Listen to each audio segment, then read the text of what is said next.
Hello, let's celebrate that. Come on! Give it to them. Hi guys, and welcome to Like Booty Mafia. So previously to this, there have only been book club reviews on this channel, but I figured it would be a great idea to put up some more fun videos, and I thought a great way to start would be to review what I've read this year so far. So first, I'm going to go over some goals that I had for the year, and then I'm going to give brief reviews of all the books I've read so far this year, totaling up to 44 books, and then I'll go over some stats. So, some of my goals for the year, right? I wanted to read 25% nonfiction books. I have wanted to read 100 books, read more books from the library, read my backlog, and read older books. I probably won't go over like the older books part just because, I don't really have a good grasp on like when some of the books were published, and most of the books I kind of just already failed at it, and I've kind of just accepted defeat on that one. So let's get started with January. So in January, I read 11 books. I read 3,338 pages. The first book I read in January was Black Leopard, Red Wolf by Marlon James. I have it right there. Most of the books I've read this year have been digital, so I'm just not going to hold up the books that I've read just because these are all the books that I have physically out of 44. So, a lot of them were borrowed from the library, whether it be physical or digital. I'll go into digital versus physical books later on in the video, but for right now, just know I won't be holding up the books. But I'll probably put like graphics on the screen. So the first book I've read this month was Black Leopard, Red Wolf. And Black Leopard, Red Wolf is this high fantasy novel that takes place in an Africa-like society, where there's like tribalism and all this African type folklore, and you follow a tracker, just known as Tracker, who has what is called a nose, and the nose means that he is able to track people really well, which is why they call him the Tracker.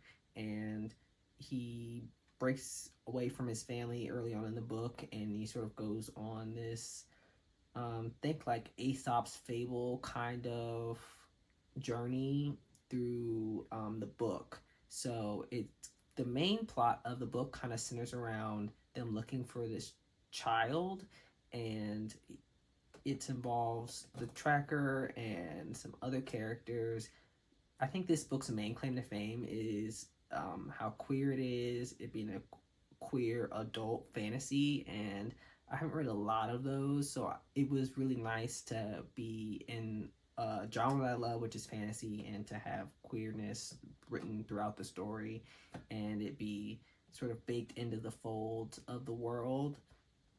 And I really enjoyed it. I gave that one 4 stars. So the next book I read in January was Black Cake. I got Black Cake from the library, my local library, and Black Cake follows this woman. Black Cake follows these 2 kids whose mom dies and leaves them this black cake. And along with the black cake, she also leaves a tape, and her lawyer friend, who's handling her estate, plays the tape for them, and it's their mom basically telling them a story.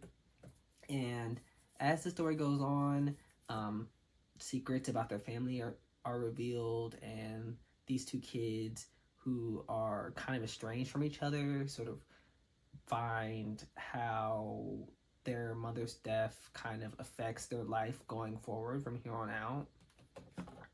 I really loved Black Cake. I give it 5 stars. One of the reasons I really loved Black Cake is it reminded me of how little I know about my parents and what they've been through before they had me and what their lives really entailed. And it reminds us as Black people that, you know, so much has happened to get us where we are here today, and to you know, learn your family's stories, I think, which is really important. The next book I read in January was All the Dangerous Things, which I have right here as well. All the Dangerous Things was one of my book of the month picks, and overall, I really liked All the Dangerous Things. I gave it 4 stars. All the Dangerous Things follows a woman who is, it's a thriller. It follows this woman who doesn't know where she fits into the disappearance of her son. She has basically, she sleepwalks, and she wakes up one morning to find her child gone. She wakes up from a sleepwalking incident, and it sort of ties into her past, and because she knows she's been sleepwalking, you know, since she was little. And so we sort of find out how her past connects to where she is now, what happened to her child, and then from that point on, we, you know, the story unfolds. I gave it 4 stars because I really liked how the story ended. I think that it meanders a little in the middle, but overall, it's just a really solid, good thriller. So 4 stars.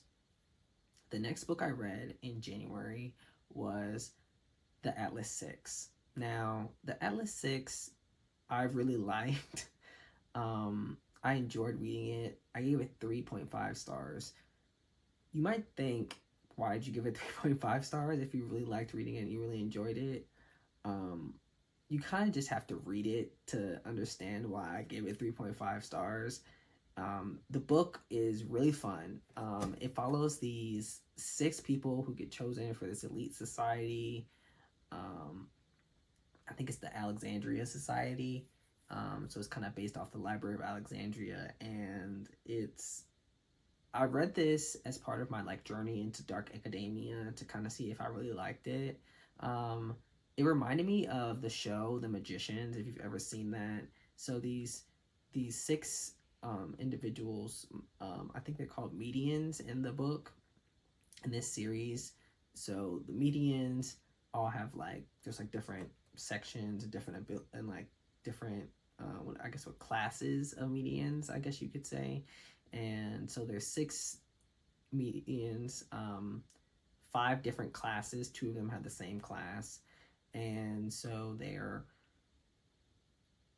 competing to see who is gonna get basically murdered at the end of this thing. And so, actually, is that a spoiler? That might be a spoiler. But I knew it from the beginning. But they're competing to see who's gonna end up going forward into like basically level 2 of the Alexandria Society, because they're basically at the trial level right now. And so that is basically the plot of the book. And the reason why I gave it 3.5 stars is because there's like a twist at the end, and I think for the way that the book is structured, it kind of comes out of nowhere.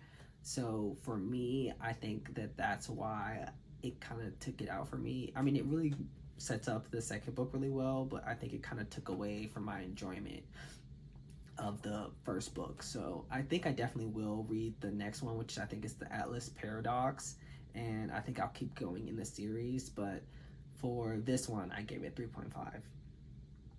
The next book I read in January was Ninth House by Lee Bardugo. Now, Ninth House, I did not like. I thought it was really slow and boring. It's another dark academia tale that takes place at, I think, Yale, and I mean, I just found it really hard to get through. I gave it 1 star. I didn't really enjoy it. I think the tone of it is kind of weird. It's like really more on the horror side of dark academia, but it's not really horror, because the tone is like really it's really academic and like dreary, and I just overall didn't really like it at all. It didn't really do anything for me. I mean, it felt kind of pretentious, and then like, so the stuff that happens within the novel where you have the main character who is going through and trying to like overthrow the secret society by infiltrating it, it just didn't, none, all of it kind of felt kind of contrived, and so I gave it 1 star. Now, those are the 2 books I read for my sort of delve into dark academia, and I kind of decided that I do like dark academia, but it kind of has to be the right story. Like, dark academia is not something that is immediately gonna make me love something, but I think that the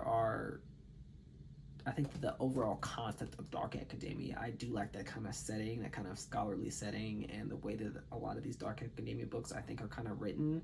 So I have Babel on my TBR, so I'll read some other dark academia books in the future, and then I'll probably have a more definitive answer on do I or do I not like dark academia. The next book I read in January, and I think this is the first book that I read as a NetGalley arc. So I'm doing NetGalley. I started this year. I kind of, maybe my eyes are kind of a little bit too big for my stomach, and I picked a lot of books. So I'm kind of just, making my way through and, reviewing them as they publish.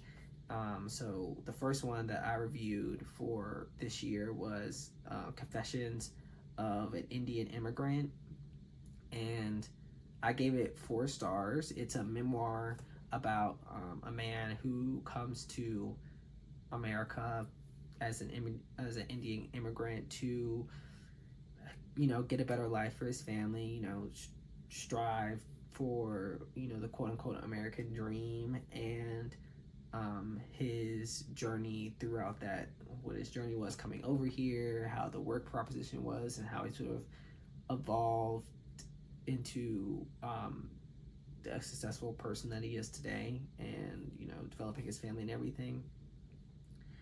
I think it was really enjoyable for the majority of it. I really liked learning about the culture of immigrating from India that he delves into a lot, and I think it really attributed to my enjoyment of the book. The book is funny. They have like these little asides in the book and all these little figures and stuff that he uses to tell the story, and it's kind of he works in the tech industry, and I have a computer science degree, so the medium and the sort of sect of humor that he has really works well for me, and so it may not work well for others, but I really enjoyed it, so I gave it 4 stars. The next book I read in January was part of a book club that I'm in, where we're reading all the books from Toni Morrison's full-length novels. We're reading all of them. So the first book we read was Sula. I had already read Sula in high school, so it was just nice to revisit it as an adult. And I gave it 4.5 stars. Sula follows Sula, and it's basically it's sort of generational. It starts out about this town called the Bottom, and how the Bottom came to be, and Sula coming to be in the Bottom, and her growing up with her best friend, and then Sula leaving after she becomes an adult, and then coming back. So it's, I think, a really influential piece of literature in Black literature, and I really enjoyed it. So the next 2 books I read were kind of like short stories from this I don't know. I don't even know what you would call it. It's like they're like Kindle Unlimited short stories, for that have like audiobooks that come with them for free. So I said, why not? I tried out 2 of them. One of them was Persephone, by Lev Grossman, and the other was The Garden by Tony. How do you say your last name? Tony Adeyemi. And they're both digital, Kindle Unlimited, so I don't have either of the books. But oh, I forgot to say, I do have Sula right here, my copy of Sula. But overall, I just really didn't enjoy either one of these. I thought they were kind of all over the place, and I gave them both 2 stars. The next book I read in January was Whiteout, and I read this one as part of Kenya's book club. And Whiteout follows this non-binary kid who I believe is 16, and their girlfriend who break up, and this is kind of like a story of them trying to win her back. And so it's a series of vignettes written by different authors. It's like a collection of different authors, but they tell one story, and there's vignettes, different stories that kind of tie together of their friends sort of getting things to help them, the main character, win back their girlfriend. Which I thought it was really fun. It was a nice light read, easy to get through. It's written by a series of different authors. One of them is Angie Thomas, who wrote The Hate You Give, and another one is Tiffany D. Jackson, who I read a lot of last year, and it was really fun to just revisit those authors and to also get a good grasp of what it's like having multiple authors, 6 in particular for this one, come together and build a story. It was fun. I had a blast reading it, and I really enjoyed talking about it with Kenya's book club. So overall, I gave it 4 stars. The last book I read in January was Miss Memory Lane. It's a memoir by Colton Haynes. Personal feelings about Colton Haynes' past can be a little shaky. He has done some questionable things, but I think overall he would be considered, a good person. He, has a great online personality. He was in Teen Wolf and the Arrow on the CW. So you might have known him from either one of those places. And he's gay. I thought it was really interesting to read his memoir and to see how he had, been in different places in his... I think it was really interesting to see how, as a queer actor, he had kind of been really out before he came to Hollywood, and then once he got to Hollywood and he started getting, more and more jobs, they sort of forced his management team, forced him back into the closet. And I didn't know that he had been out like a lot before he got to Hollywood, so it was really interesting to see his life leading up to when he initially came out, and then going back in the closet and then coming out again, and how that sort of like affected his life. And I think it was really interesting read. It was really gut-wrenching. There's a lot of trauma expressed in the book, so I think I would definitely tell people to be careful about reading it, and give various trigger warnings.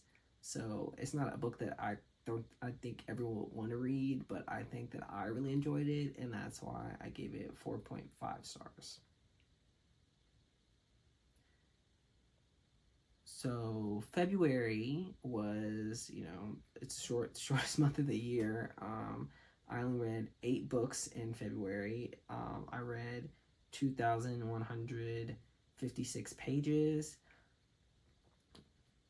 The first book I read in February was Amari and the Night Brothers.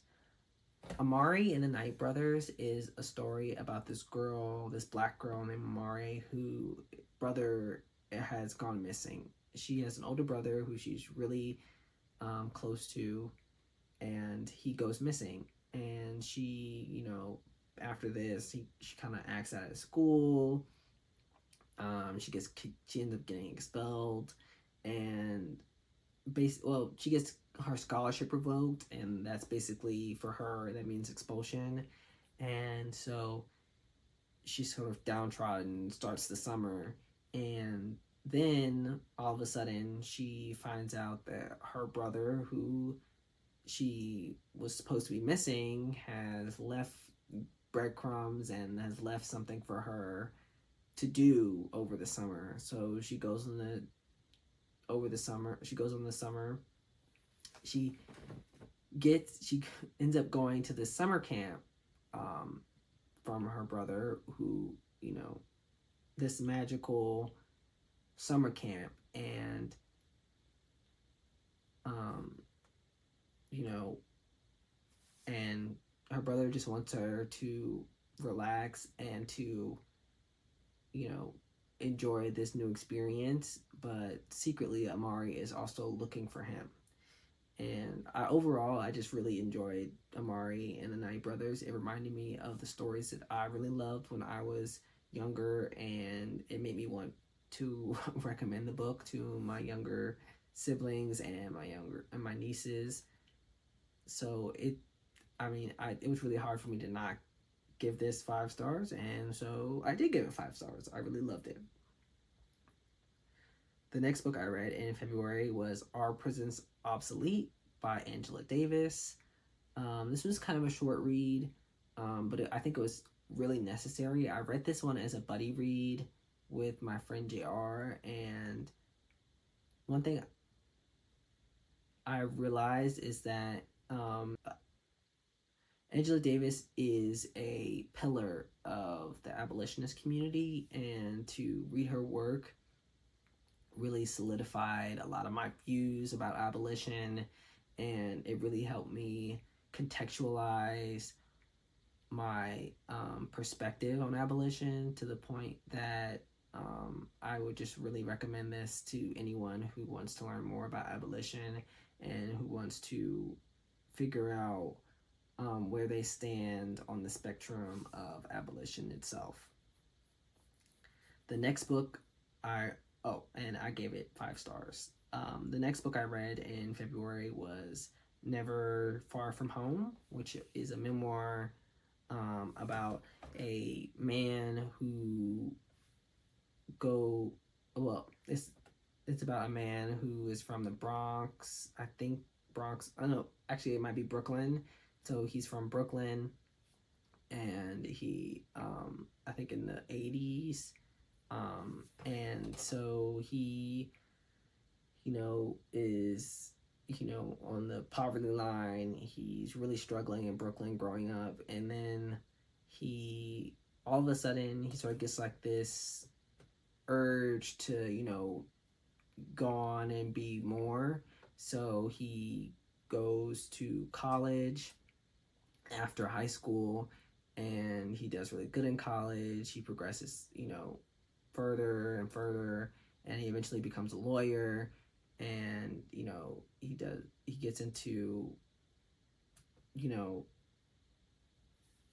prestigious law. He goes to a prestigious law school. He gets a prestigious internship from his law school, Georgetown, and he ends up actually going into entertainment law. And then through entertainment law, he becomes like a hip hop lawyer. And after becoming a hip hop lawyer, he becomes a marketing, I think a outreach executive at outreach executive at Microsoft. And so through that, in this memoir, he kind of just details his journey, and it's really a testament to Never Far From Home is really a testament to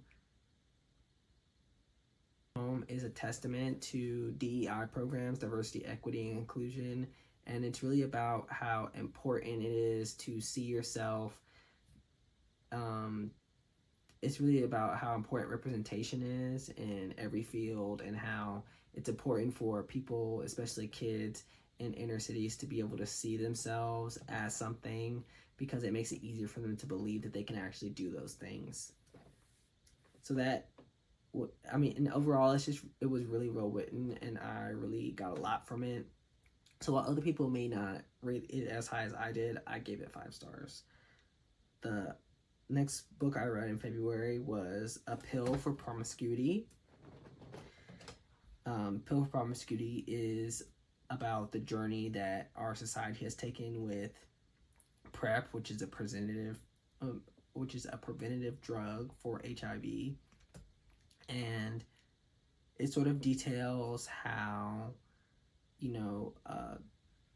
where we've been, where we are, and it sort of gives a goal for like where we're going as far as PrEP goes, as far as HIV prevention goes, and how the drugs themselves affect our feelings around promiscuity, and just how it affects queer people having sex in general. I think some people might read this and get the wrong idea from it, but I really thought it really just gave a realistic view of the state of the queer community in regards to sex, and it made it gave necessary viewpoints on that issue. I don't think it condemns promiscuity the way some other people might read from it. I think that I think that definitely some people might read this and get a little offended by some of the language that's used in here, but I think that it's not. I think that maybe one issue that some people might have with it is that the tone of the book is not as even as you usually expect from a nonfiction book. It feels a little grab baggy at times. Some of the articles, because it's a collection of it's like an essay collection basically. Some of the essays are very scholarly. Some of the essays are really casual and more like memoir-y, not even really memoir. It's more like I don't even know how you would describe it. It's just really casual, and I think that when you put it all together, it tonally is kind of flip-floppy, and you don't really know what tone the book is going for, and how to take a lot of the things that are in there. But I think that I personally was able to parse through it and get what I think was not a condemnation of promiscuity, but a overall view of promiscuousness, and how even us as queer people view ourselves as promiscuous, and whether it doesn't necessarily say whether it is a good or bad, but it just gives you perspectives on it, and it sort of lets you draw your own conclusion about whether or not you feel like the text is condemning it or not. And I think that in some cases that helps, and in some cases it hurts, because it doesn't. I think that some people want a really clear answer about how a text feels about something as sensitive as promiscuity when it comes to sexual health, and when it comes to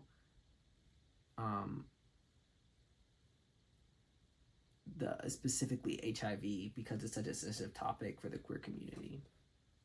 But overall, I enjoyed it. I got a lot from it, so I gave it 4 stars.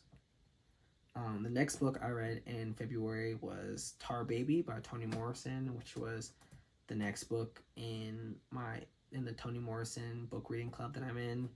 I gave it 3 stars. I just think that I've, read better Toni Morrison books, and that this one just didn't really kind of hit for me. It follows kind of like, it basically follows 4 people who are in this, 5 people who are in this house on this island where this white man owns basically the property. His wife is there.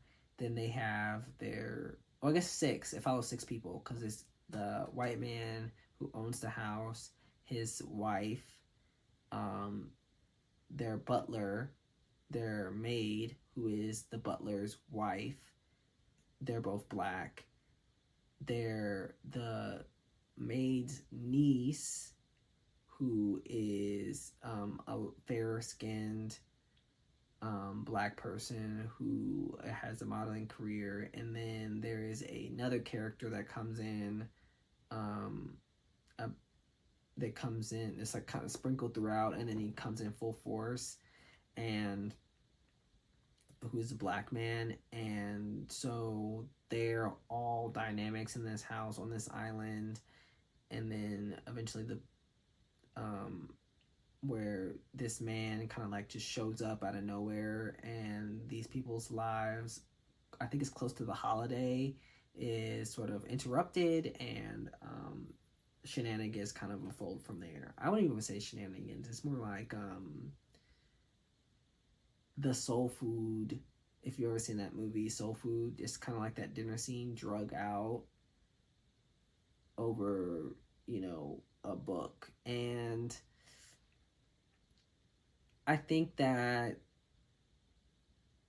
it kind of just meanders a little too much for me, and it's really well written. I just don't know if I just don't think it was really for me, and I didn't really get a lot out of it, so that's why I gave it 3 stars. But that is one of the few physical books that I have that with me. So there it is, the Tar Baby, and I also have Whiteout here, and our Prisons Obsolete. So the next book I read in February was Dear Centurion by Aweke Emezi. They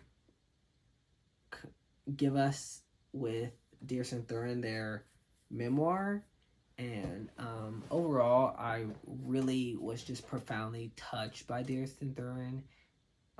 It's sort of like Aweke Emezi's exploring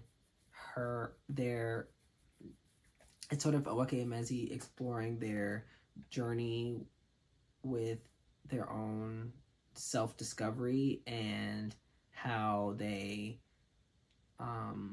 life was affected by becoming a quasi-famous writer, and how they see themselves, how they've kind of always seen themselves, and then kind of how the world has kind of changed the way that it saw them after they had got more fame, and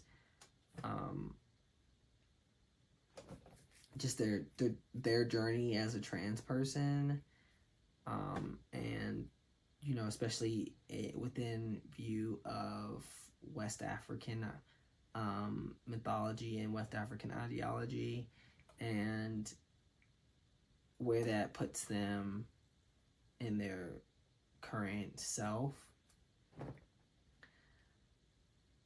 I was just so profoundly moved by Dear Centurion from start to finish. It just really got me going. There was just so much, I think, in Dear Centurion that you mull over and you think about, and I think I would recommend this to anyone that writes. I mean, it is really heavy at times. There is suicidal ideation in the book, So I would definitely tell people who I think could be a little triggered by it to definitely tread carefully.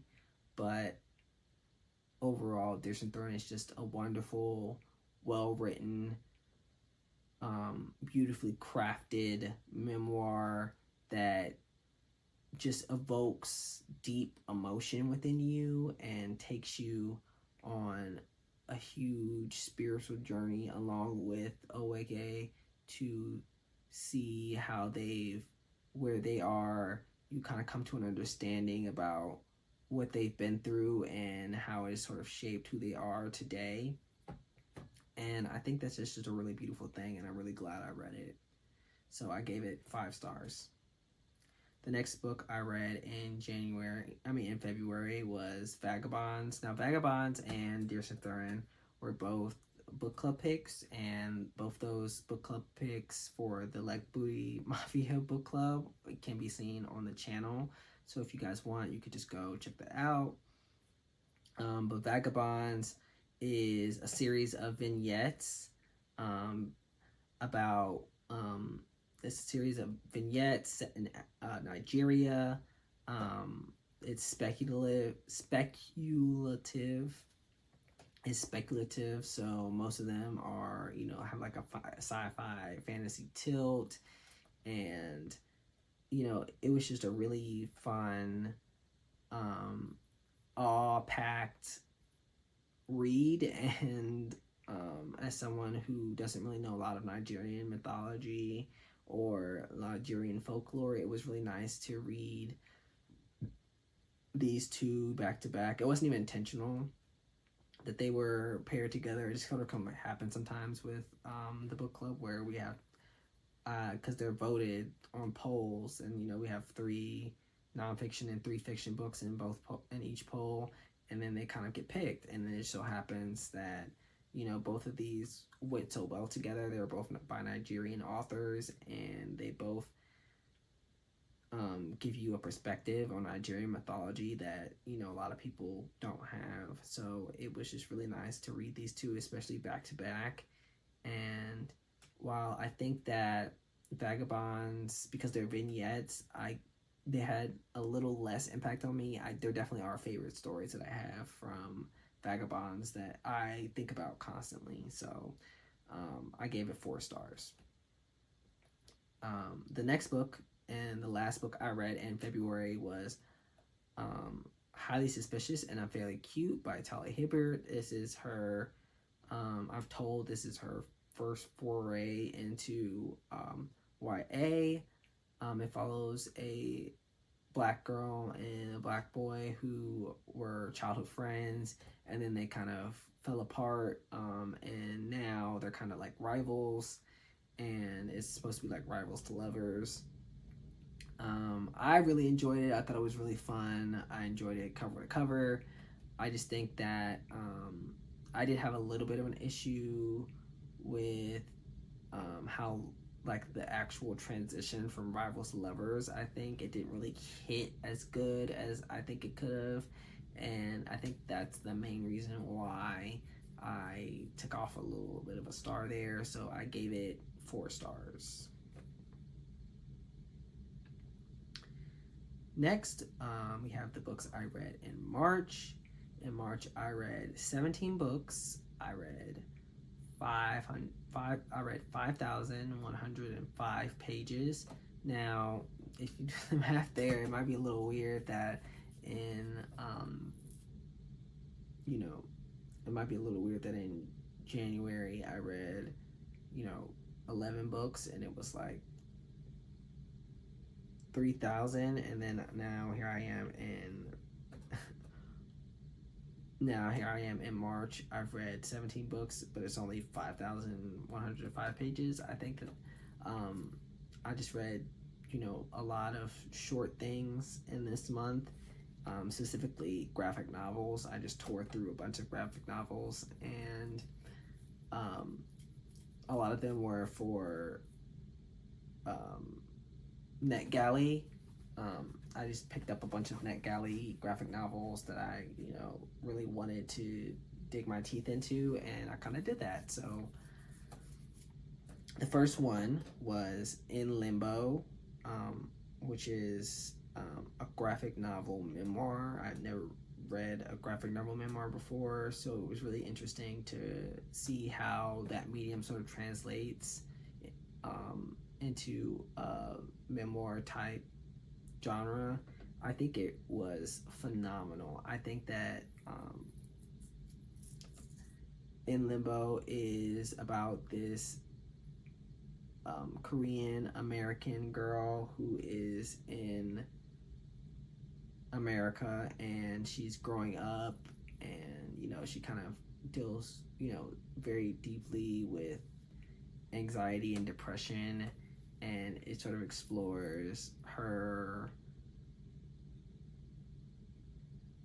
headspace throughout her adolescence. And I just think it was something that I had never really read anything like it before, and it did touch me in a profound way. There's also suicidal ideation in this graphic novel, so I would definitely be careful about recommending it to people, but I think that the art was really beautiful, the story really came together, and I do think it ends a little abruptly. It kind of fizzles out towards the end a little bit, but I think I enjoyed most of it so much that didn't really bother me. So overall, I gave it 5 stars. The next book I read in March was Blood Money. Blood Money is an account of this woman who is immunocompromised. She needs blood transfusions, and so at one point she lived in China and she was smuggling blood in, because a lot of people don't know that after HIV epidemic, there was a lot of countries that closed off donations from Western countries because they didn't want the HIV blood coming into their countries. So they were they kind of put embargoes on blood imports. So this woman who has who needs the blood transfusion medication that's made from blood that is imported, she needs that. So in order to do that, she kind of ends up smuggling it in, and she kind of gets into this the political atmosphere around blood donations. But the book isn't even really about that. That's just kind of the introduction, and then we kind of get into the culture of blood donation in America. And then once we get into that, it's just really interesting the way that we as a society have capitalized everything and commodified everything. So to see how that even happens to the blood, has even happened to blood donation or plasma donation specifically, not blood, just blood donations. It's called Blood Money, but it's really about plasma. And because there are regulations around blood donations, but there really aren't any around plasma. And so just how that has become commodified in the current state of commodification in this country around blood plasma is just was just so interesting to me. And so I gave it 5 stars. The next thing I read was another graphic novel. This one's called Black Ice. It's sort of like the I don't know if you would call it like a debut, but it's like a start of, I think, I hope, a series in of graphic novels. The start of what I hope is a series of graphic novels, but I only got the first one. The first one is the only one that's out right now, and I got this from NetGalley. Black Ice follows this boy who wakes up one day with like ice powers, and so he sort of runs away from home because he doesn't really know what to do, and he's getting this call from the West. And so it's Black Ice is the first part of that journey. I really enjoyed it, although because it's the first part of the journey and I don't have anything else to read, it did sort of stump me. So because of that, I couldn't really give it more than 4 stars. The next book I read in January was Fierce, which is an Arthurian retelling, where Arthur has 2 daughters. One of those daughters is gone, and the other one is now getting married off to this baron, and so they are kind of, she doesn't want to marry the baron, so she ends up running away, and this and then Arthur is kind of a drunk in this timeline, and he sort of pissed away his winnings from conquering Camelot, and so the Excalibur is its own character here, and Excalibur decides that they want to go with, or I think Excalibur is referred to as a she in this story, and so Excalibur sort of decides that they're going to go with the daughter who is running away, and so it's like their adventure trying to get away from Camelot, and it was just really fun. It was really funny. It's sort of like a comedic graphic novel sort of tone that you might get from I don't know. I don't want to say Rick and Morty, but it kind of has like a kind of Rick and Morty feel. So it's kind of like that. But it's not. Obviously, it's a completely different genre. Rick and Morty is science fiction. This is fantasy, Arthurian telling. So, but it sort of has like that sort of sense of humor, I guess you could say. It was really funny. I really enjoyed it. I gave it 4 stars. Next thing I read in February, the next thing I read in March was Wash Day Diaries, which is a graphic novel that, Fierce, I got from Nick Galley. Wash Day Diaries, I checked out from the library. So I had been meaning to read Wash Day Diaries because I heard so many people recommending it, so many people talking about it. So I finally got a chance to read it. I checked it out from my library, and Wash Day Diaries follows these 4 girls who are, is it 4? I think it's 4. Yeah, it follows 4 girls who are, well, not girls, 4 women. Wash Day Diaries follows 4 women who are, I don't know. It follows 4 women who are washing their hair, and you sort of get on to see their journey on their quote unquote wash day, and get like sort of vignettes of their lives at the time, at this specific time, and it's just a really,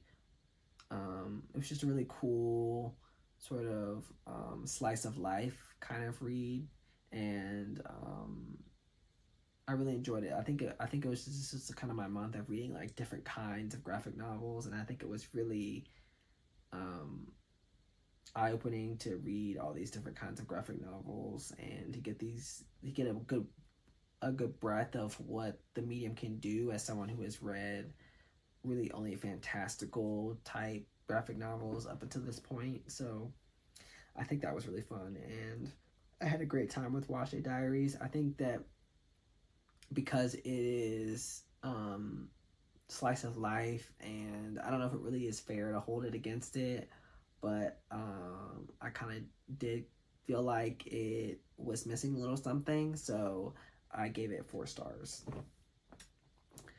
The next thing I read in March was Heartstopper 1 through 4. I'm not gonna individually review all of them, but I did give the first 2 3.5, the last 2 5 stars. The Netflix series covers the first 2, pretty much the entirety of the first 2 graphic novels, which did color my enjoyment of it. I think that if I had read the first two graphic novels first and then watched the show, I probably would have rated them a little higher, but because I watched the show first, it a lot of characters are a lot more fleshed out in the show than they are in the graphic novels, and I think that that sort of left me wanting with the first two. There isn't really much in the first two graphic novels. There isn't really much conflict. There is a really good conflict in the second two, but in the first two there really isn't any conflict at all.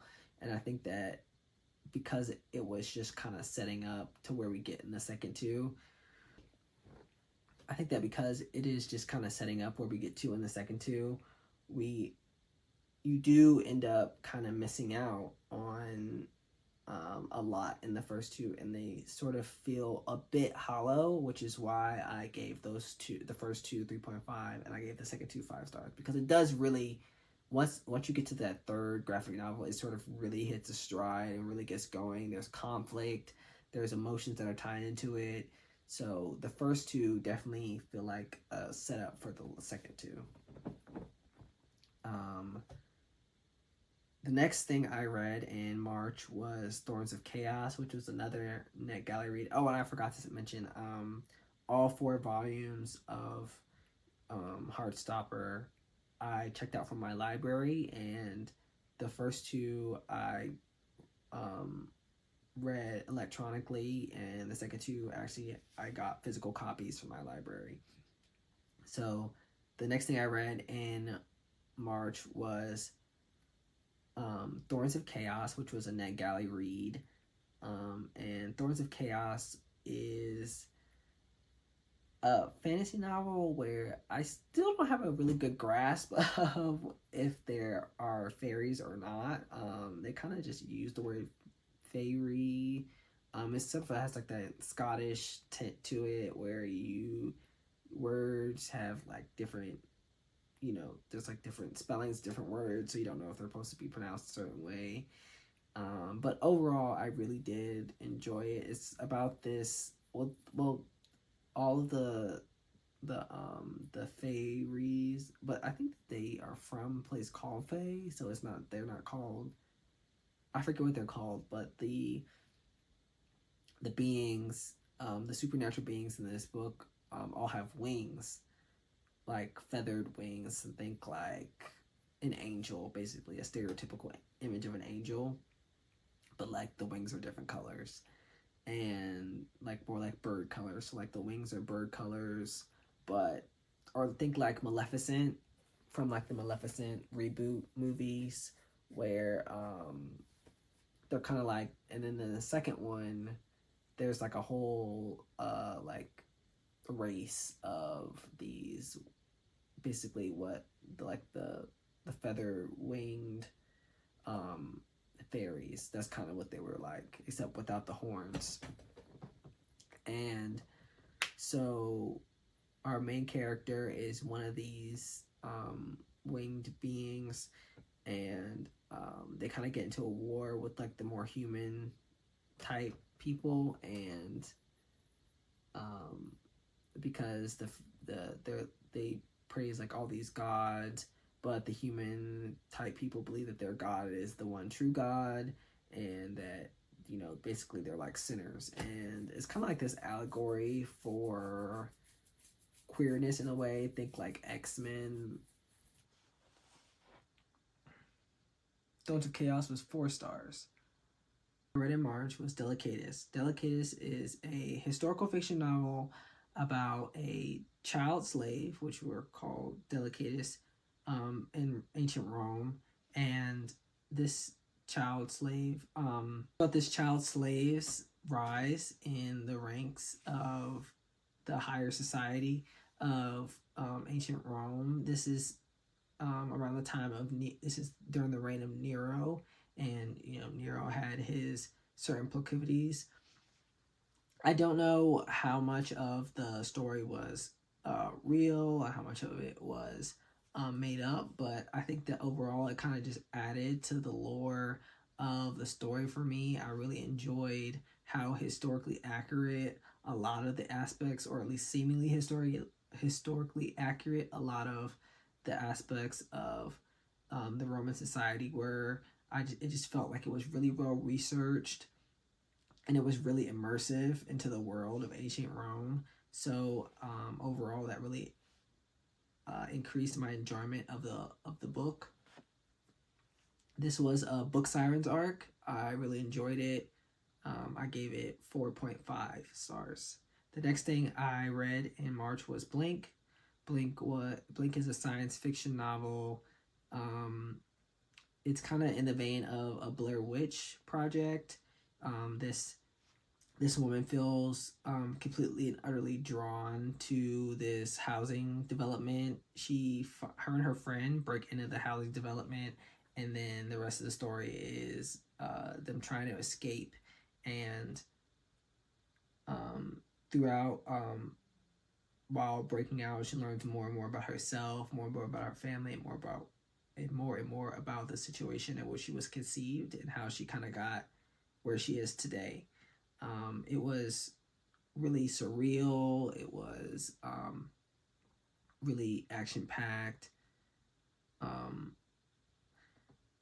I really enjoyed the story overall, and I gave it 4 stars. The next thing I read in March was A Brief History of Artificial Intelligence.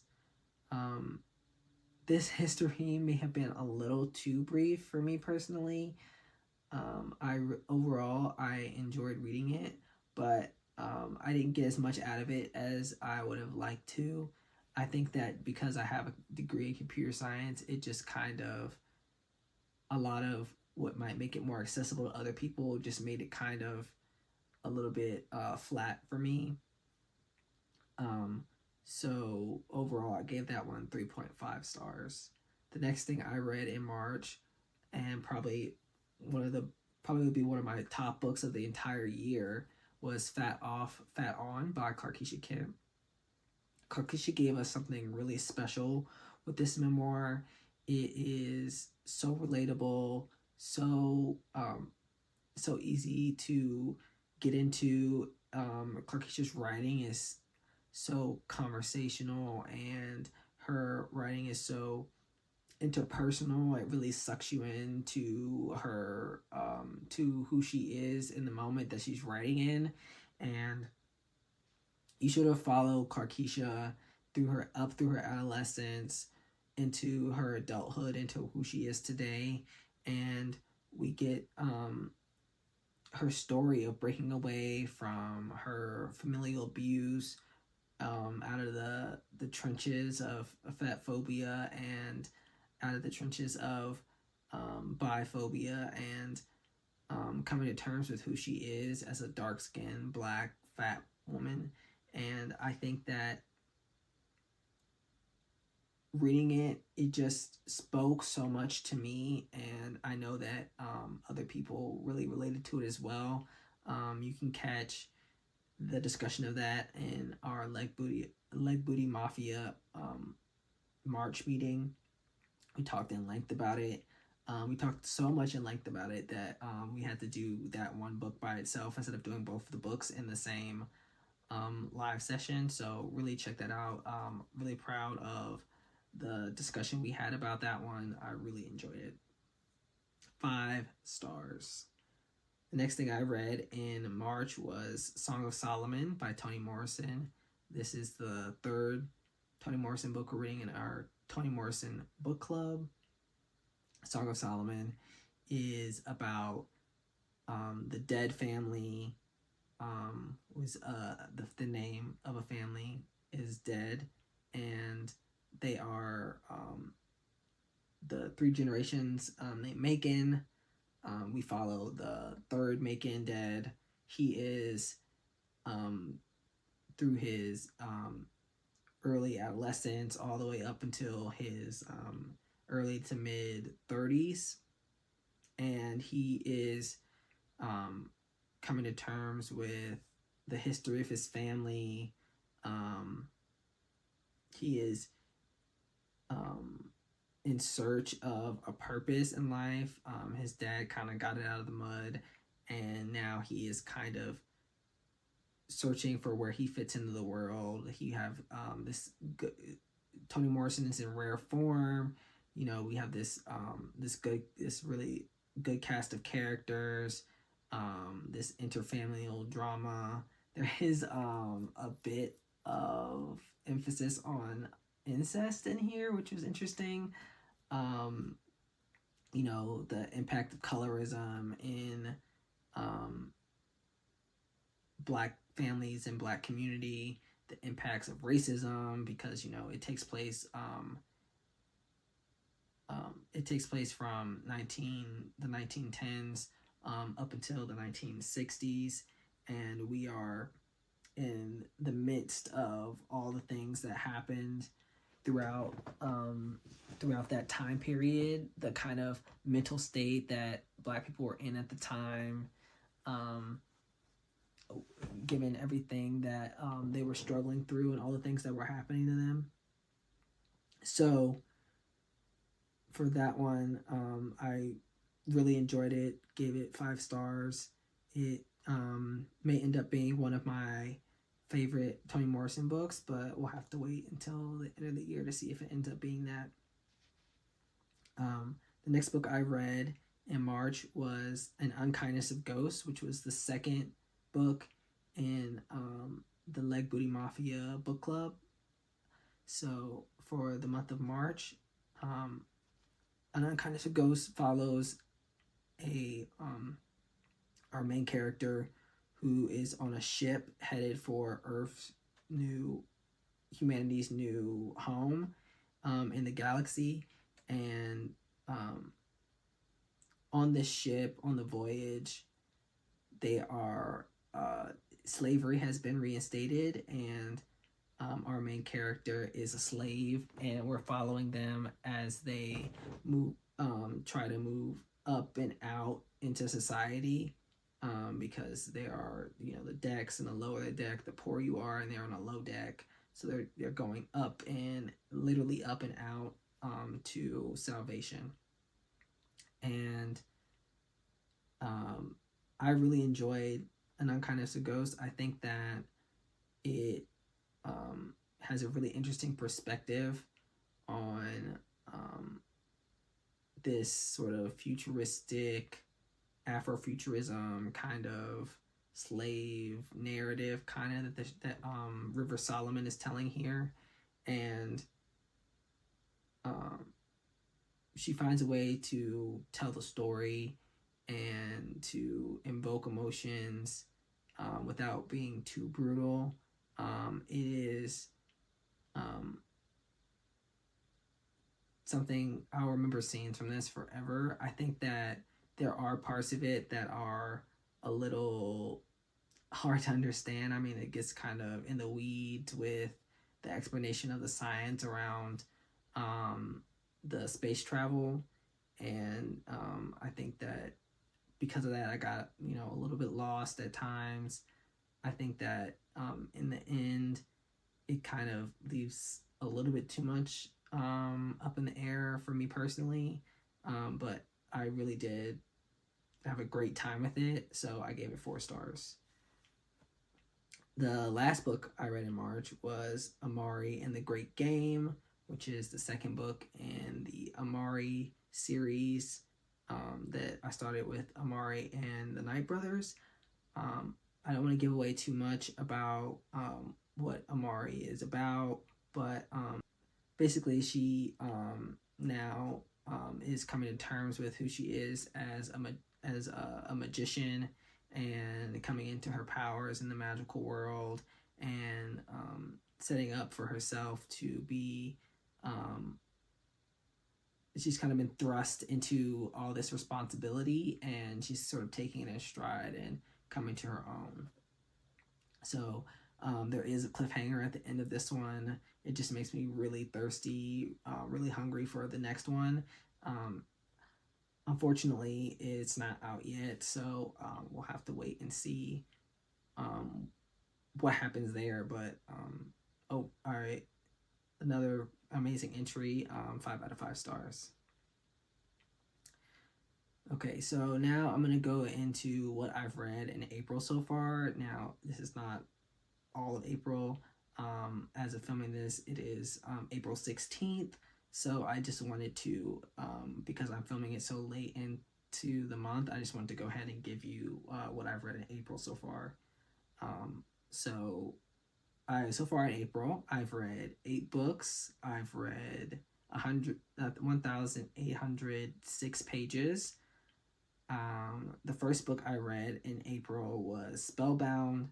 Spellbound is this awesome, fun, exciting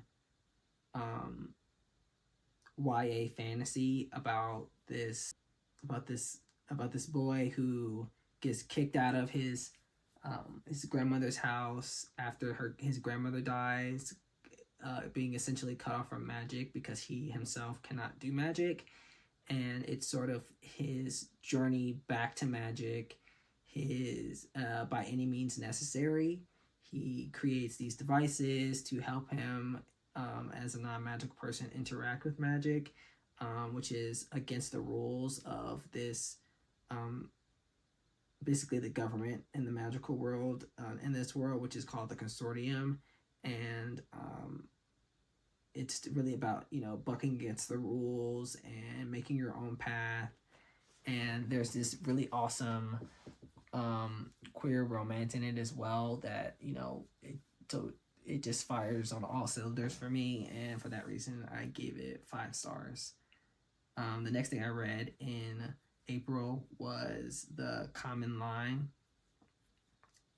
The Common Line is this space reality show where these 5 or 6 astronauts are in space, and they're basically putting on this fake reality show that is supposed to drum up press and get basically these countries have come together to fund exploration of outside of Earth, so onto building settlements on other planets and things like that.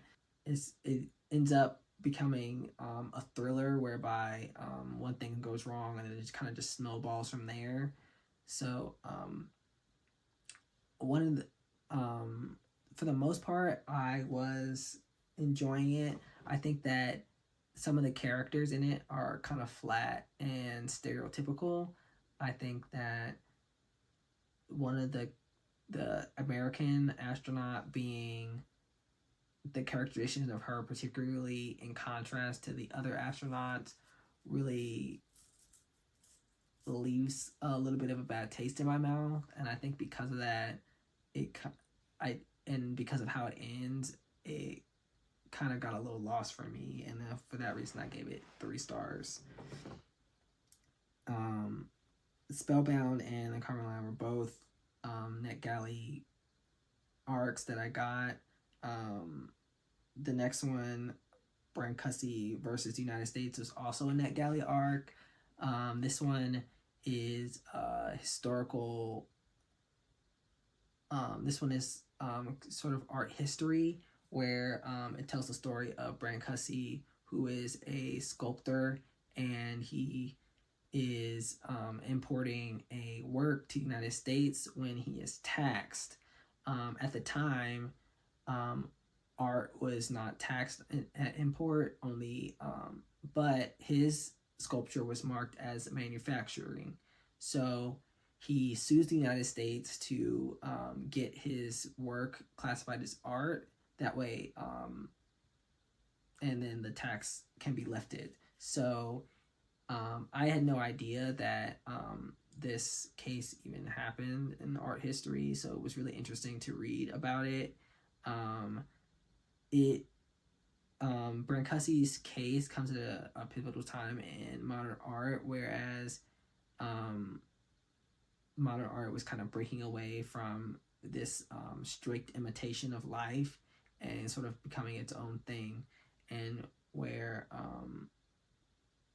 and so in this book, it kind of explores that. It also gives the exploration of the trial, which I also really thought was interesting. I think that I had never really seen a trial done this well in this medium, so it was really nice to read that. I gave it 4 stars. The next thing I read was also a NetGalley arc, which was Sap Hunters. Now, Sap Hunters is post Earth settling on other planets, and the humans are living in these giant trees. But the trees are dying, and because of that, there's interhuman wars and interhuman conflicts, and it's sort of like these characters go on this journey to try to save the trees. Overall, I didn't really like any of the characters. I felt like none of the characters really had any endearing qualities, and I'm not really a kind of person that likes reading about unlikable characters throughout a story, so I think for that reason it kind of took away from my enjoyment, and it kept preventing me from really attaching to what was going on. And so for that reason I gave that one 3 stars. The next thing I read in April was Hypericon. Hypericon is a historical fiction work about this woman who is setting up this Tutankhamun exhibit. She suffers from insomnia, and then because she suffers from insomnia, we end up getting these flashbacks back to the discovery of the Tutankhamun tomb, while she's reading the notes for this exhibit that she's setting up in Germany. She's an Italian woman. She ends up meeting this other Italian man, and they have this romance at the same time as she's dealing with insomnia and setting up this Tutankhamun exhibit. And overall, I think that story is really interesting, and the intermixing of the flashbacks to the Tutankhamun tomb being discovered just didn't really mesh well for me. But the art was really good.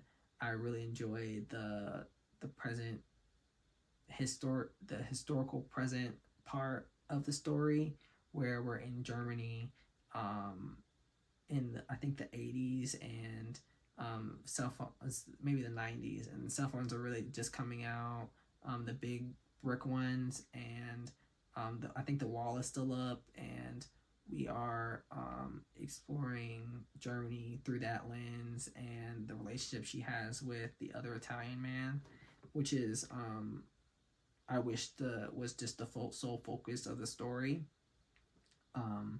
Because I don't know if I really enjoy archaeology stories. I think that I probably have some misgivings about archaeology in general, and the way that it interacts with indigenous peoples and indigenous populations. But because of that, I ended up giving it 3.5 stars. The next thing I read in April was Daughter of the Moon Goddess. Daughter of the Moon Goddess is part of a duology where this girl is the daughter of the Moon Goddess, and she's kept a secret for a large portion of her life, and then because of that, she ends up having to leave home, and she ends up becoming a companion of a prince and a warrior. And it's just her journey throughout. The first book is kind of just her journey throughout life, up till she becomes an adult. And then once she becomes an adult, there's sort of like this love triangle, and there's all this really interesting magic and stuff going on. So and I like how magic interacts in the world. It's very similar to what you see in a lot of other East Asian like mythology and older stories, like where there's like a currency of magic, which I think is really interesting. And so I really enjoyed the book, its duality in the ending. So I think that maybe when I read both of them together, it'll be more complete. But for right now, I'm giving it 4 stars. The next thing I read in April was the Gilda stories. I kind of read this, and I read like 90% of it in January, but I didn't end up finishing it until April. We did discuss it in the January book club meeting. So if you want to go back and watch that, that is on the channel. I still actually have to finish Zammy, which we also talked about in the January meeting, which I also really enjoyed. But you can go back and check those out. Oh, let's see. Yeah, January. It was January. Yeah.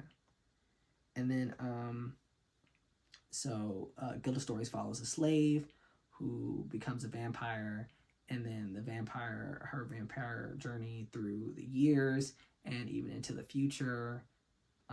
So it's just really interesting. It's a really great exploration of grief and vampirism through a queer Black lens. And we talked about it in the Mafia meeting, so go take a look at that if you want to hear some more thoughts on it. I gave it 5 stars.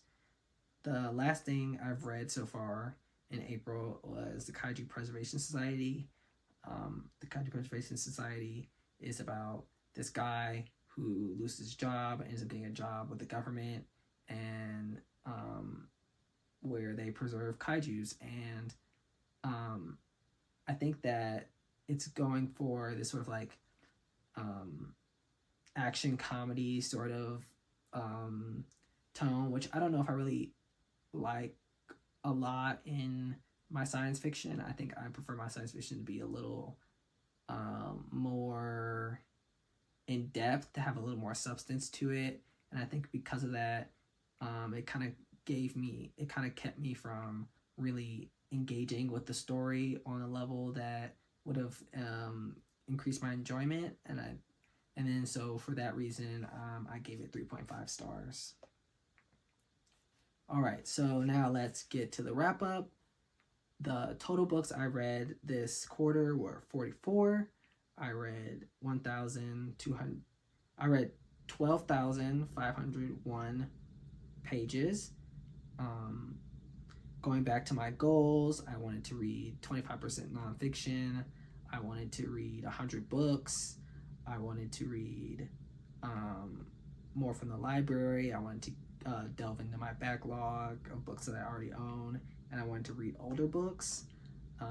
As far as reading nonfiction, I did meet that goal.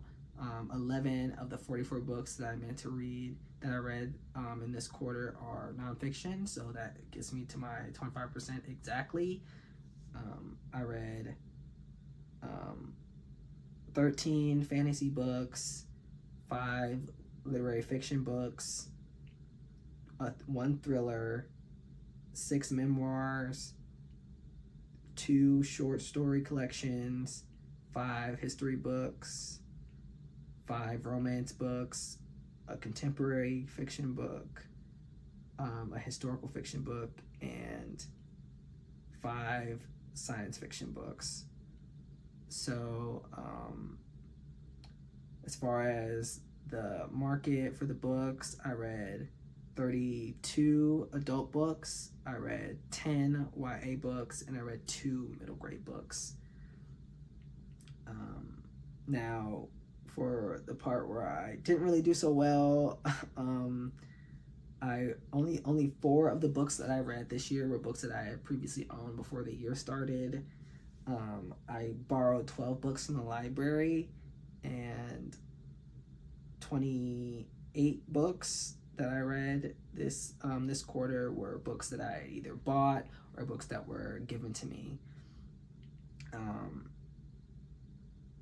That is kind of a good and bad thing. I mean, NetGalley and eArcs that I've been reading is something that I do enjoy. So, and it doesn't cost me anything. So that's one thing on top of that. So I'm not really spending money. But some of the books I did buy, so that is an issue. And then what's